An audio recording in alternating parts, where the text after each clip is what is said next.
Cooking is both an art and a science, and sometimes things don't go as planned. Here are some funny cooking fails along with tips on how to avoid them. Our first fail involves a novice baker trying to make bread. They neglected to knead the dough properly and ended up with a loaf that looked more like a brick than a bread. The lesson here is that kneading develops gluten, which gives bread its structure.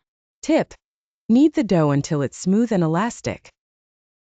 Another hilarious incident comes from someone trying to make a simple chicken roast. They mistakenly used powdered sugar instead of salt for seasoning. The sweet bird was not well received by the dinner guests.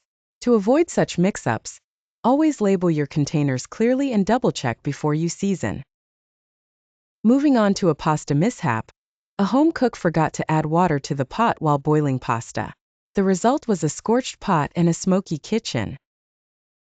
Remember, always ensure you have enough water to fully submerge your pasta. Next, an ambitious chef tried their hand at making caramel but ended up with a burnt, sticky mess. Caramel requires constant attention as sugar can go from golden to burnt in seconds. Tip: use a heavy-bottomed pan and keep an eye on the heat. One classic fail is the collapsed cake. Excited bakers often open the oven door too early, causing their cake to sink. Patience is key.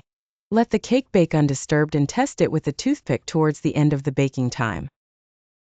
Finally, a would-be gourmet attempted to flambe a dessert, but overdid the alcohol, resulting in a towering flame that singed their eyebrows.